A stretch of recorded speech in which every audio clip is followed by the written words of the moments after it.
শুরু করিতেছি মহান আল্লাহর নামে, যিনি পরম করুণাময় এবং অত্যন্ত দয়ালু। অনেকদিন পর ভিডিওতে আসলাম।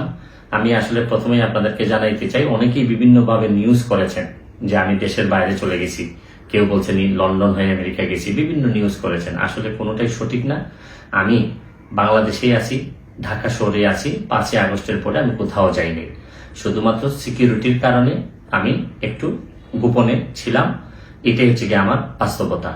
আমি আপনাদেরকে একটা কথা বলতে চাই যে দেখেন, যখন 5ই আগস্টের পরে অনেকে আমাদের বলছেন যে তুমি অনেকেই ইন্ডিয়া দিয়ে চলে যাওয়ার কথা বলছেন, আমেরিকা চলে যাওয়ার কথা বলছেন, কিন্তু আমার কাছে আমার মনে কখনোই সায় দেয়নি।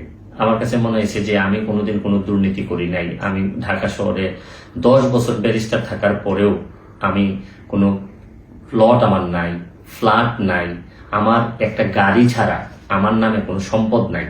তারপরেও আমি কোনো অপরাধ করি নাই। কেন আমি আমার দেশ ছেড়ে যাব? কারণ আমার দেশে তো, এই দেশেই তো আমার লাশ আসবে, এখানেই আমার কবর হবে, এটাই আমার বিশ্বাস। সুতরাং এই দেশ ছাড়ার জন্য আমি কোনোদিন, আমার ইচ্ছা হয় নাই।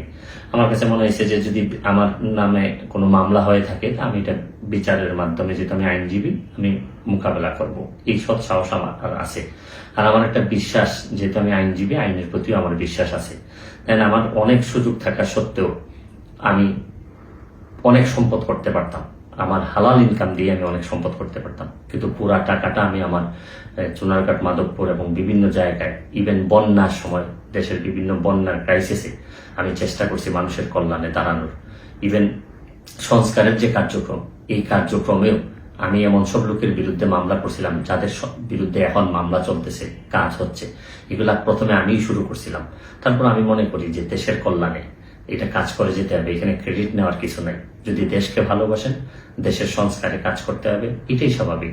আমিও মনে করি যে যদি সংস্কারের জন্য আবারও কাজ করার সুযোগ পাই, আমি কাজ করব। আর সুযোগ না পাইলেও আমার কোনো অসুবিধা নেই। আমি একজন আইনজীবী হিসাবে, সুপ্রিম কোর্টের আইনজীবী হিসাবে আমি আমার প্র্যাকটিসটা চালাই যেতে চাই। কারণ আইন অঙ্গনের যেহেতু যাত্রা শুরু, আইন অঙ্গনের মধ্য দিয়ে শেষ করতে চাই। আজকের মতো বিদায় নিচ্ছি। ভালো থাকবেন, সুস্থ থাকবেন।